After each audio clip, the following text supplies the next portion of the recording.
Добар ден, почитувани, ова е уште една нова Телма амбуланта. Во новогодишниот период, кога јадеме повеќе, се движиме помалку и најчесто седиме, една едноставна физичка активност може многу да ни открие за здравјето на срцето, а тоа е качувањето по скали. Студиите покажуваат дека способноста за качување по скали до 4-тиот кат, односно околу 60 на скали без паузи и трчање, е силен показател за срцевата кондиција, па дури и за животниот век. Дали задишувањето при качувањето скали значи некаков здравствен проблем со срцето? Како да разликуваме слаба кондиција од кардиолошки ризик?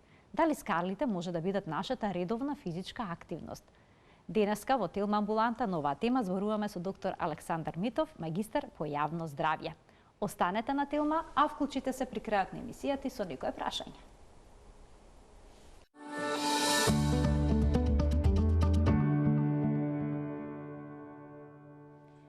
За тестот со качување скали при проценка на срцевото здравје, денеска разговараме со доктор Александар Митов, магистар по јавно здравје. Докторе, добре ни дојдовте во новогодишното издание на Телма амбуланта. Добро ве најдов, ви благодарам за поканата на овој последен ден од 25-та година. Така, значи веќе како што напоменав има еден тест за проценка на здравјето на срцето со качување по скали. Што ни кажува нашето тело доколку без проблем можеме се качиме до 2, 3 или пак 4 кат? Качувањето по скали на еден начин е еден многу убав природен тест, да речеме. И за да го одговорам прашањето, морам да дадам малку вовед. Што се всушност се тестира? Бидејќи, како што реков, тоа е еден природен тест. Меѓутоа, повеќе системи се ставени на една, да речеме, на еден прашалник, заради тоа што кога се качуваме по скали не е само нозете, например, мускулите, целиот мускулаторен систем дека го вклучуваме, но покрај тоа многу е важна работата на срцето, бидејќи качувањето по скали става многу голем товар на работата на срцето. Второ, остатокот од кардиоваскуларниот систем, што би рекло не само срцето, туку кондицијата на васкуларниот систем, на крвните садови низ цело тело, тоа е трето, и четврто, каква е состојбата на белите дробови и нивниот капацитет за проширување, за собирање кислород, за максимална активација во еден краток период. И сето тоа преку една оксигенација добра на крвта, што значи што би исклучило анемија, неколку работи се ставаат на тест во тие кратки неколку минути. И затоа се смета за, фала Богу, тоа не е нели диагностичка процедура, да не оставиме погрешен впечаток. Меѓутоа, овој тип на тестови ги нарекуваат функционални тестови, како што е качувањето по скали. И во еден блиц период од минута, 2-3, ние овие клучни 4 системи можеме да ги скенираме и да видиме каква е состојбата. Сега, одиме поред. Значи, прво, ако за студијата што ја спомнавте, таа е доста интересна студија. Така правене во Шпанија? Да, тоа е шпанската во Акоруња и го отвара моментот на одсечни точки, да процениме докаде и како, и тоа се тие 60 на скали, 4 до 5 спрата зависно. Зошто токму 4 до 5? Заради тоа што се смета дека таа така наречена кардиоваскулаторна резерва која што постои, до тој момент почнува веќе да се троши. Значи, тоа е тоа кондиционата резерва која што ние имаме, и тоа е доволно веќе да бидеме ставени под наводници на тест. И ако има тука проблем, тој ќе се јави, има доволно простор за во тој интервал проблемот да дојде на површина. Сега, мораме, нели, како за се во медицината, да нагласиме неколку важни моменти, кога да не го правиме или во кој момент да престанеме веднаш ако почувствуваме дека нешто не е во ред. Зошто? Заради тоа што многу пати, нели, сакајќи да си ја тестираме кондицијата или силата или подолго време ако не сме биле физички активни, и може да сакаме да си докажеме на себе си дека еве сепак можеме. Тоа не е баш најпаметен начин на размислување, бидејќи може да не стави во извонредно ризична ситуација. Што би рекло тоа? Нормално е до 4-тиот спрат качувајќи се да се задишеме. Најнародно кажано. Значи, задишувањето е дел од тој нормален физиолошки, го нарекуваме, процес кога ќе се задишеме. Но треба за 1 до 2 минути максимум задишувањето да го снема. Значи, тоа е првиот многу важен момент. Ако ние сепак успееме да ги искачиме скалите, а потоа не можеме да се совземеме 3-4-5 минути, тоа е знак дека кондицијата ни е многу ниска. Второ, ако почувствуваме болка во градите, значи да не притисне нешто вака најнародно кажано, исто е момент да се престане, да не се прави таков тест, но после вакво нешто треба и да се побара од колеги, преглед, заради тоа што тоа веќе е јасна сигнализација дека тестот укажува, ако тест го наречеме, укажува на тоа дека можеби нешто посериозно се крие. Тоа е вториот момент. Трето кое што може да не загрижи е ако така качувајќи се по скали, имаме како вртоглавица, нели тоа чувството како велиме пак народно ќе кажам главата како балон ми е, нели тоа чувство.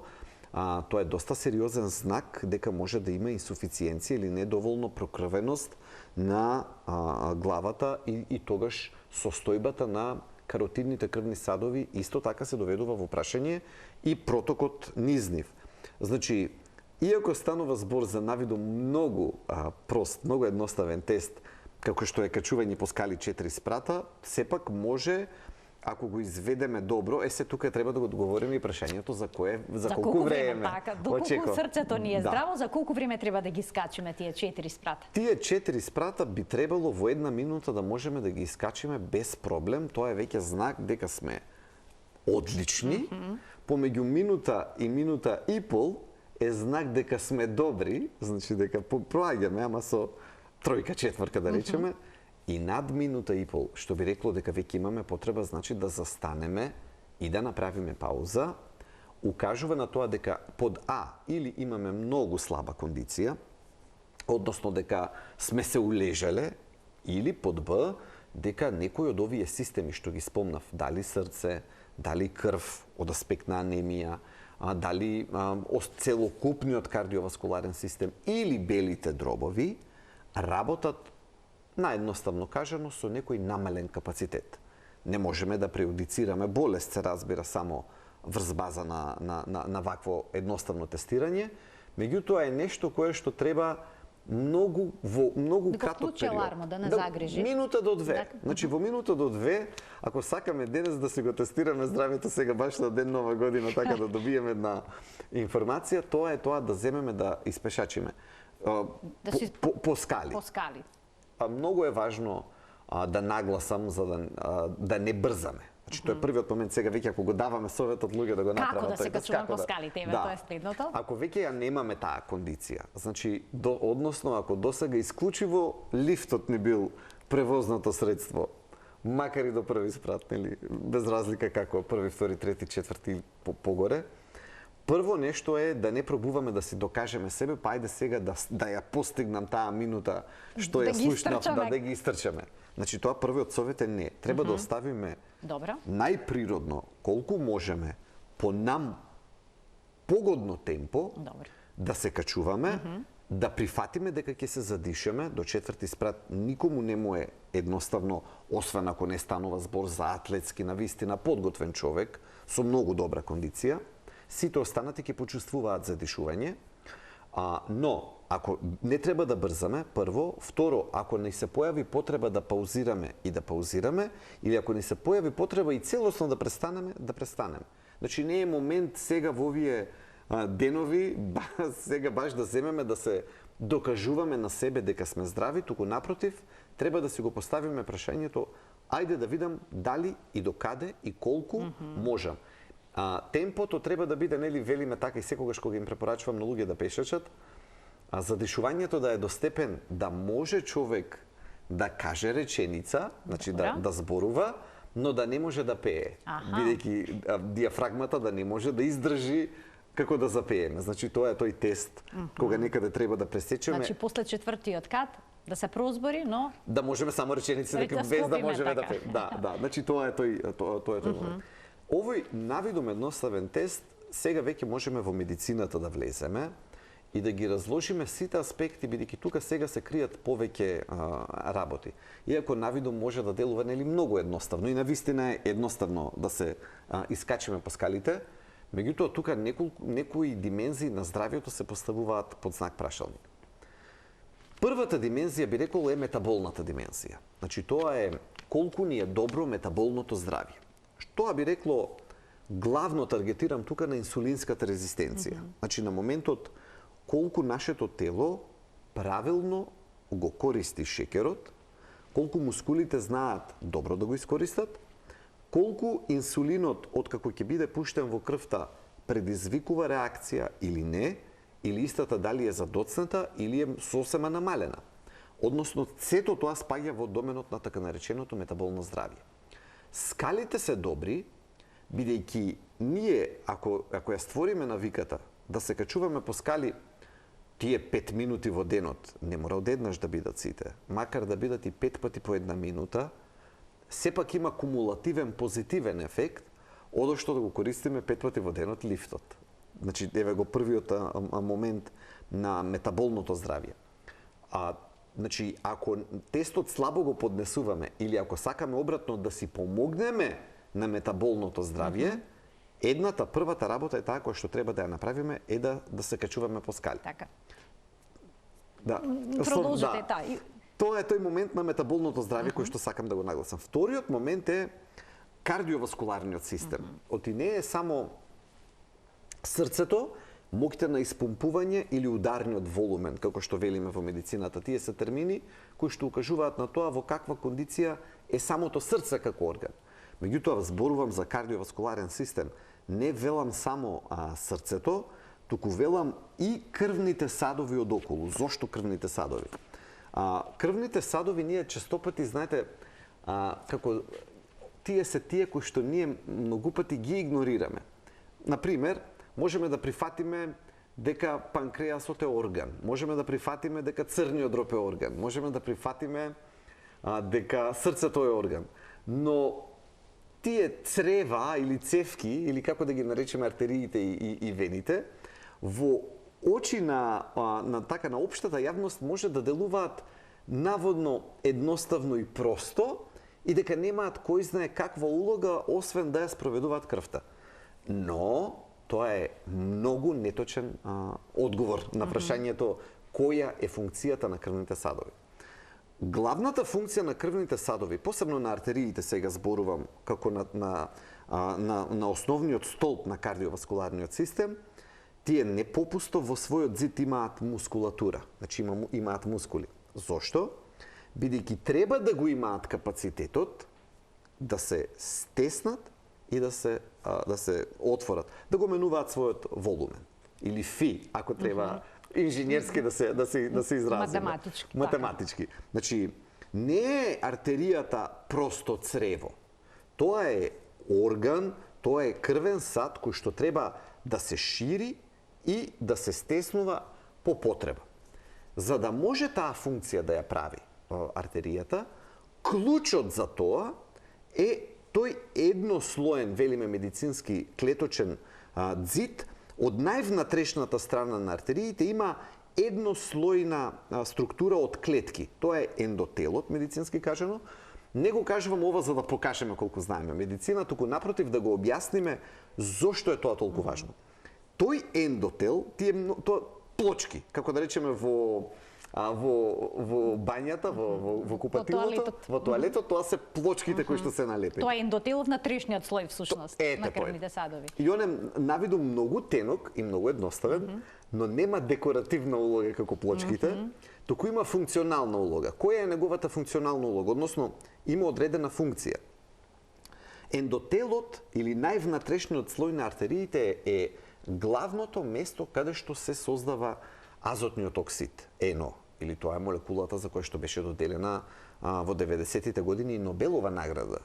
Чисто да дадам до значење, да биде јасно за колку важен механизам станува збор.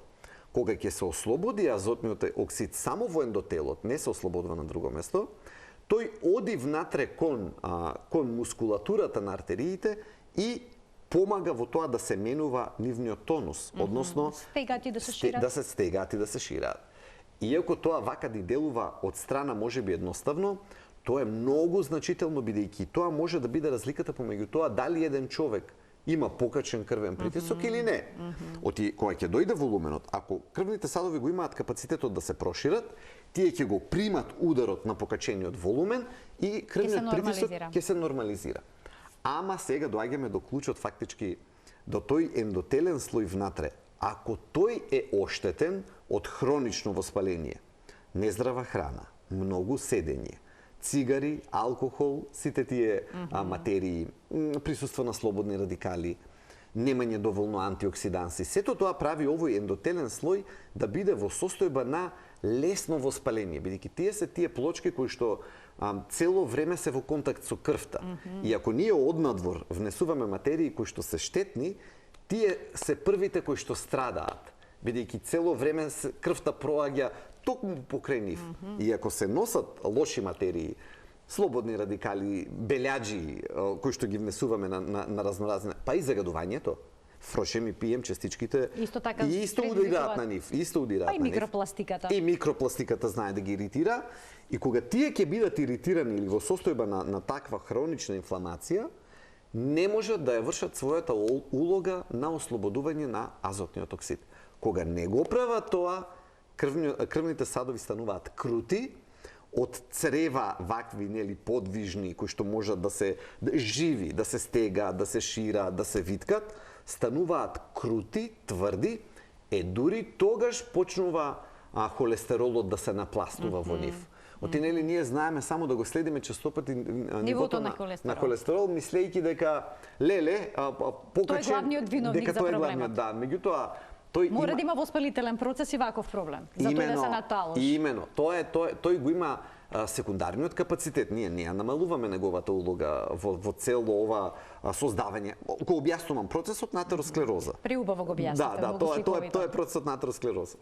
И така всушност кога некој човек ќе каже зошто мене ми е од каде сега ова, овој процес години бара. Значи бара години. И ние треба тие плочки внатре многу да пазиме на нив. Значи едно од главните работи е да нема воспалителен процес кој ќе речеме во телото. Битно е да го нема на многу места, но особено е важно тој хроничен воспалителен процес тука да го нема, во ендотелото. А физичката активност помага при тоа? Апсолутно. Затоа ја спомнав, сега кога да се вратам веќе назад, бидејќи избегав во приказната, почнав со качувањето по скали и физичката активност редовно. Кога ја има редовно, ние ги одржуваме чисти тие плочки од натрешната страна на артериите, тие може да ја вршат својата улога. И кога ќе дојде ваква ситуација на покачување на напливот на крвта како што е по скалите, немаат проблем да пуштат азотен оксид, да се прошири крвниот сад, да не скокне многу крвниот притисок. Да се покачи до одредена мера, но не до точка да не направи проблем. Веќе појаснивте дека лошата кондиција е поврзана со кардиоваскуларното здравје, но исто така и со еректилната дисфункција, односно со импотенцијата. Така е. Сега, дали скалите може да бидат тест и за откривање на овој ризик? Апсолутно. Што е многу важно да се каже, васкуларниот систем е уникатен и единствен, поврзан меѓусебно.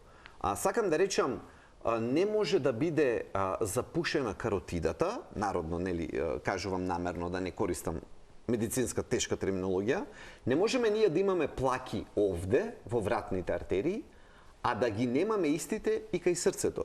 И во артериите, во нозете и во рацете. Значи, ако не постои локализирана атеросклероза, таа секогаш во природа е генерализирана.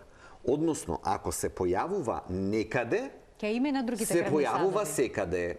Сега, каде страда прво? Каде што се најфини и најнежни крвните садови. Тоа кај мажите е клучот за еректилната дисфункција.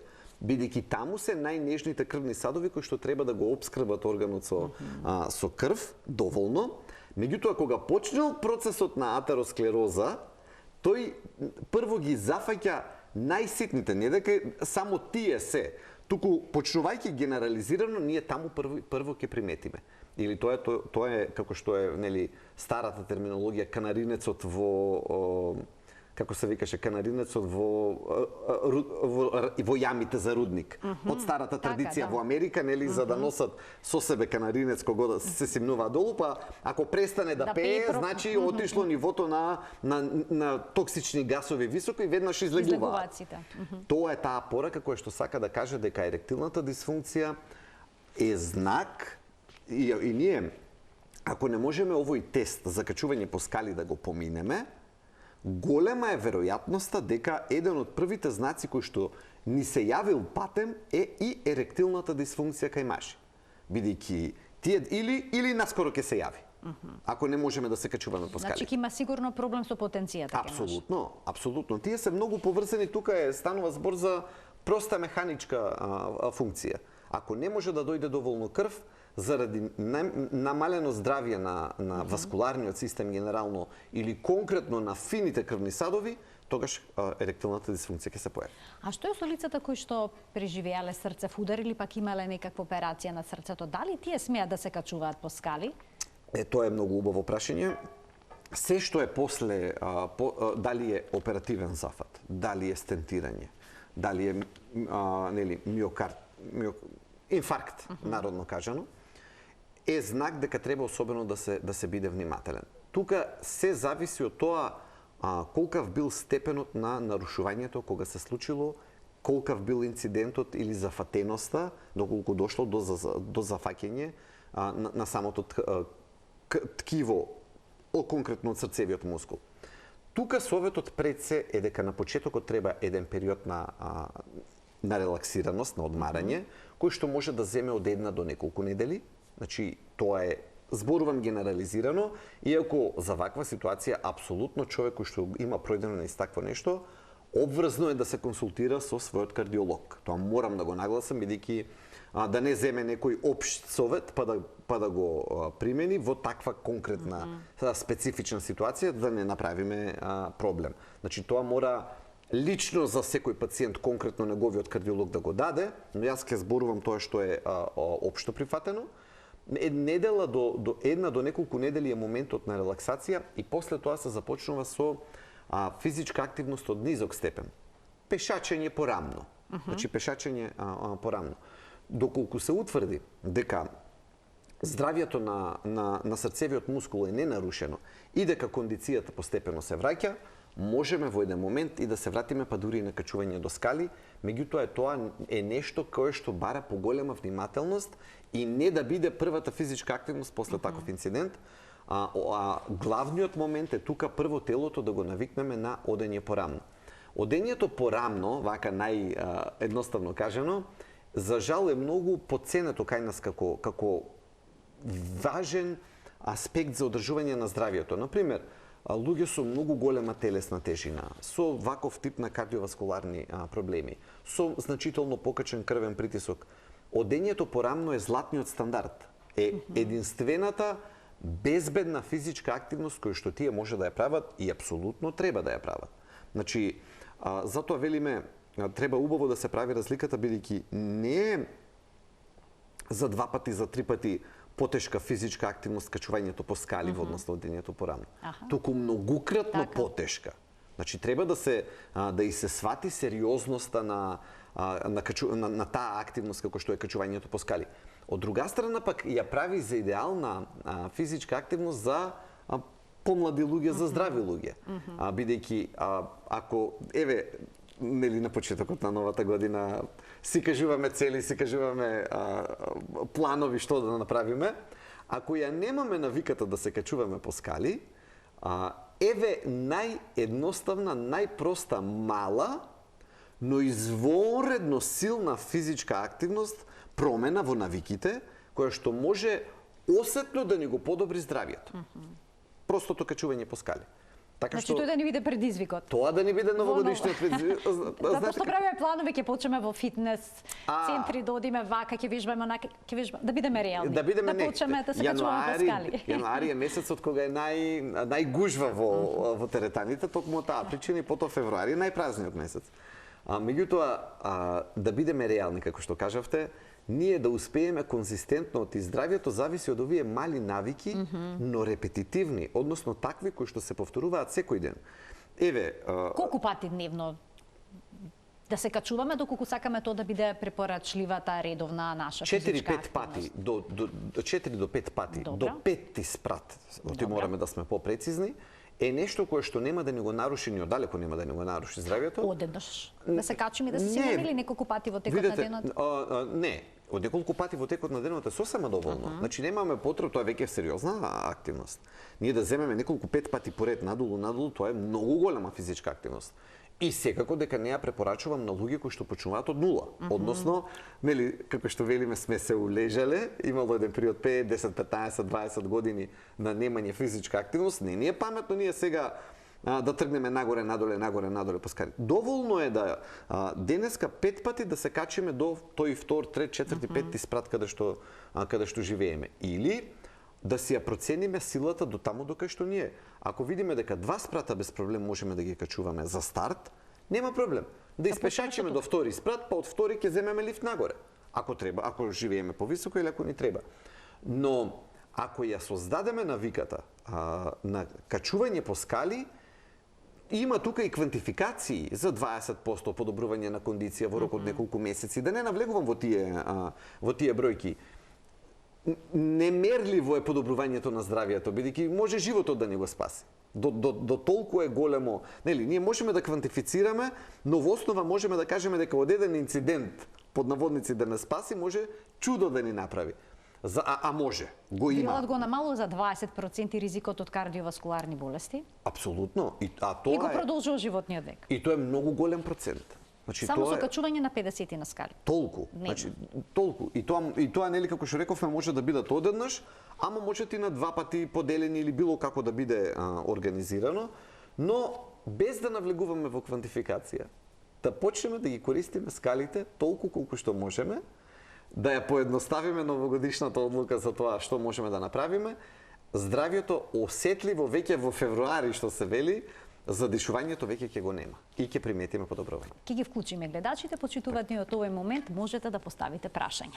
Докторе, оние пациенти кои што имале некаков кардиоваскуларен настан, често пати се срамат да прашаат кога може да се вратат на сексуалната активност. Дали тестот со скали може да биде добра проценка за тоа дали се подготвени за тоа или не? Да, тој се смета за релевантен тест. Вообичаено тука се една недела со сигурност се кажува после таков настан да не прибегнуваат кон таа активност со цел да не направат дополнително оптеретување на кардиоваскуларниот систем. Меѓутоа најбезбеден начин е токму физичката активност по скали, зошто заради тоа што нејзе можеме многу лесно да ја дозираме и да процениме до кај сме. Значи ние можеме да тргнеме по скалите, ги кажав, но ќе ги повторам, кои се тие моменти кои што може да ни укажат на тоа дека треба да застанеме веднаш, да престанеме или дури да отидеме да побараме помош, лекарска помош се разбира. Значи и мало да почувствуваме притискање на градите во случај на качување по скали е нешто кое што треба да ни биде знак да консултираме лекар, специјалист, интернист, кардиолог, зависи со кого се консултираме, или пак тоа чувство на изгубен здив комплетно, дека не можеме да земеме воздух, или дека главата, нели, онака како празнина, вртоглавица да почувствуваме. Сите тие три симптоми, знаци укажуваат на тоа дека не е се уште состојбата со нашето здравје, кардиоваскуларно здравје таква каква што треба и е знак да не одиме понатаму, да внимаваме на своето здравје. Кога зборуваме за значењето на физичката активност за целокупното здравје, тука би ги издвоила и малигните болести. Да. Дали физичката активност може да биде добра како превенција од рак? И препорачувате ли да се качуваат по скали, да речеме, пациентите кои што веќе се на некаква терапија? Да, има диагнозата, да речеме. Изворедно важен момент е физичката активност да биде препознаена и во превенцијата. Веројатно имаме гледач, претпоставувам. Да, имаме двајца гледачи, да. На кратко ќе одговорите или да ги вклучиме? Да ги вклучиме, па ќе се вратиме. Ќе им дадеме предност, па потоа ќе се вратиме на прашањето. Добар ден. Добар ден. Повелете во програма сте. Поздрав до докторот и до водителката. Јас сум на возраст од 76 години. Пред 3 години бев оперирана од колкут, а имам и други, мислам, жолчка, како да кажам, матка, и други здравствени тегоби. А живеам на трети, фактички со приземје, ако го не го сметаш на четврти. Јас сум приморена да одам секој ден нагоре надолу. После по враќање некогаш носам и ствари со количка. Дали е исправно тоа или не? Така, ви благодарам за вклучувањето во програма. Да немате уште некој подпрашање, докторе? Не, ви благодарам за вклучувањето, повелете. Јас, иако тоа делува напорно, вака, нели, сигурно и доживувањето е. Меѓутоа, тоа е еден од факторите кој што во конкретен случај за нашата гледачка помогнал да го зачува нејзиното здравје повеќе. Значи, верувам дека тоа знае да биде напорно. Меѓутоа, тоа качување по скали веќе и помогнало нејзе. Има еден момент на кој што треба да се пази, секогаш кога се оперирани колк или колено во тие ситуации, таму колега ортопед треба да каже попрецизно од мене се разбира дали може, меѓутоа верувам дека може, но јас го препорачувам тоа што досега го прави нашата гледачка да продолжи да го прави. Качувањето по скали нејзе ќе помогне да го зачува своето здравје. Се разбира како што зборував до сега. Со пауза, ако има потреба, со одмор на вториот спрат, ако се 4 спрата без проблем, но тоа е нешто кое што дефинитивно ќе помогне да го одржува здравјето. Ние на Балканот имаме и една друга перцепција за годините. Ние 74 години ги сметаме за многу, балкански гледано. Меѓутоа, бидејќи сум прошол одредено време во европските земји, таму ги гледаат со други очи годините. Таму одат и на скијање на таа Одат и на скијање, да, одат и на скијање, одат. Знаете како таму се брои дека во Англија конкретно кај што сум живеел, дека кога ќе влезе човек во пензија, тогаш е периодот кој ќе почне да патува поинтензивно. Ако не може ни светот, ако е поскапо, барем во државата. Во смисол на една зголемена активност. Ако не е ни во државата, ако не е ни светот, барем да се движиме низ комшилукот. Тоа е мојата порака. Така што качувањето, симнувањето по скали е нешто кое што во оваа ситуација и помогнало на здравјето на нашата гледачка.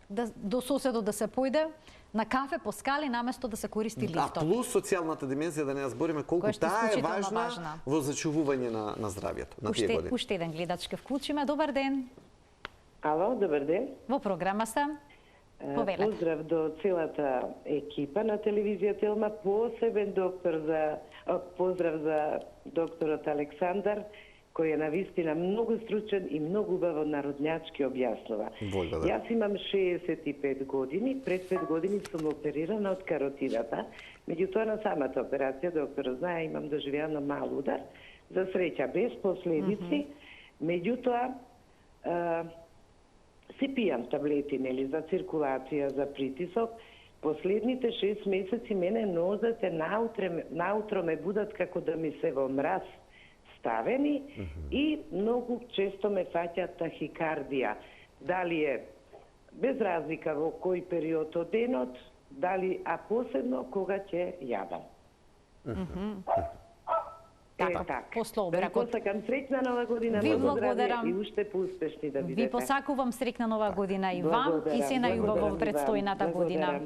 Пријатно, повелете докторе. Овде е момент кога не би го препорачале качувањето по скали заради појавата на тахикардија која што е ненајавена многу пати и не можеме точно да ја очекуваме. Тука не би провоцирале и златниот стандард одењето порамно, нели тоа што значи доколку не можеме се качуваме по скали, тогаш одење порамно. Секако. Значи во поумерена физичка активност. Апсолутно, бидејќи таа не создава таков вид на товар врз кардиоваскуларниот систем. Значи разликата, како што реков, е неколкукратно голема дали се качуваме по скали или пешачиме порамно. Кога постои вака ненајавена тахикардија, ние не би го ставале кардиоваскуларниот систем во состојба со качување по скали секојдневно да го изложуваме на дополнителен ризик, така што консултација со колегите, земање на терапијата се разбира кој што колегите ја препорачале и пораката однос новогодишна пешачење порамно. Пешачење порамно. Да се навратиме на пациентите со карцином, така. кои што се на терапија, дали тие смеат да се качуваат по скали, дали е тоа корисно во нивниот случај? Апсолутно да. Има земји во светот кои што веќе во своите протоколи за лекување на малигните болести, конкретно за Австралија зборувам, но и кај скандинавските земји некои го имаат тоа применето веќе, како дел од протоколот за лекување на пациентите со малигни болести е вклучено имањето на редовна физичка активност. Се разбира, ќе биде тоа во нормални граници, во граници кои што нема дополнително да ги оптерети. Меѓутоа, ние имаме тука во Македонија едно мислење, демек човек треба да одмара, да ја чува силата, Физичката активност дава повеќе сила. Ние во моментот ќе се измориме додека ја правиме, меѓутоа на среден рок, да не зборувам па за долг рок, на среден рок ќе ни даде повеќе кондиција, односно повеќе сила. Значи ќе ни врати тоа што сме го истрошиле, што сме го вложиле. Така што дури бројките одат до таа мера, конкретно за за малигните болести, ако зборуваме за колоректалниот карцином, ракот на дебело црево, има јасни научни студии во кои што се покажува дека редовна физичка активност со 150 минути пешачење неделно ја намалува морталитетот, го намалува. Така што на тие луѓе посебно им помага. Тоа важи и кај другите, меѓутоа таму заради природата на болеста има подолг период, па може да се мери, да се тестира и да се видат ни студии да се утврди. Така што препораката е и кај превенцијата, и во третманот да најде свое место физичката активност. Теоријата уште не е докрај јасна, се предпоставува дека подобрувањето на циркулацијата ги раздвижува токму клетките од имунолошкиот систем, кои што многу му помагаат на телото да се бори со малигните болести и тие му помагаат со тоа зголемено раздвижување полесно да ги лоцира телото, да ги најде тие абнормални клетки и да ги реши колку што може поголем дел од нив. И тука веројатно некаде има уште една теорија која што упатува на така наречени миокини, не цитокини, на посебни супстанции кои што мускулите ги ослободуваат и кои што помагаат во поттикнувањето на имуниот систем подобро да се бори со малигните болести. Така што тука веќе физичката активност, нели ние пазиме во медицината зборот лек колку го употребуваме, впрочем тоа е и законски дефиниран термин, зборот лек. Меѓутоа, кај метаболното здравје, особено кај инсулинска резистенција, таму е целосно оправдано користењето на терминологијата лек за физичката активност, бидејќи регулацијата на шеќерот, како што ја прави едно добро пешачење, ретко кој друг лек под наводници може да го постигне, ама до некаде таа терминологија се чини дека е оправдана и кај малигните болести, бидејќи тоа поттикнување на имунолошкиот систем, впрочем, е нешто кое што цела медицина оди во правец, сега веќе зборуваме за имунотерапијата, цела медицина оди во правец дека тука некаде ќе биде најден лекот, дефинитивниот лек за рак. И се што поттикнува подобро функционирање на имунолошкиот систем, а конкретно физичката активност го прави тоа, е во добар правец и во правец на охрабрување пациентите да го прават. Новогодишните прослави, новогодишните денови ни носат руска салата, кифлички, газирани сокови, алкохол и многу седење. Точно е тоа. Сега дали качувањето по скали на некаков начин делумно би можело да го амортизира се тоа? До некаде може, меѓутоа ние едно треба да запамтиме кај нас за празниците, јас тоа го кажувам секогаш. Не е проблем ако празниците се бројат во денови. И сега, ме разбирате? Ние почнавме да славиме веќе неколку недели. Почна работните. Со месеци трае тоа. Тоа сакам да речам. Значи тука алудирам на мене кој ќе ме прашаат, докторе, што да правиме вечерта за Нова година? Славете. Значи прославете ако е за вечерта. Меѓутоа, ние ако почнеме некаде од 15 декември, па една прослава, па друга прослава, па генерализирано расположение така, доаѓаат празниците, па ќе се допушта малку ова, ќе се допушта малку она. Потоа од 1 до 7, нели тоа е тој маратон на јадење, баклави, благо, ова, она се. И потоа тој маратон знае да продолжи до 14 некаде, до Стара Нова година. И тоа велам, јас не правам, како да речеме, замерка на тоа ден, 2, 3, 5. Меѓутоа, ние имаме еден месец овдека на слави. И тука е проблемот. Значи, ако се поставиме така дека ден, 2, 3, 5 ќе славиме и тие денови ќе си допуштиме и по мрсна храна, и по богата храна, или како сакаме да го именуваме, окей, но ако бидат 4-5 дена е едно, ама ако бидат 4-5 недели е друго. Тука треба да пазиме, бидејќи ние ако си допуштиме 4-5 недели славење, еве го вишокот на 3 до 5 килограми. После ќе се намачиме да ги трнеме таа килажа. Значи, затоа е важно да сме свесни дека е празничен период во ред и да го славиме и да уживаме во него и се што доаѓа со тој период, но да пазиме славењето да биде во неколку денови сконцентрирано.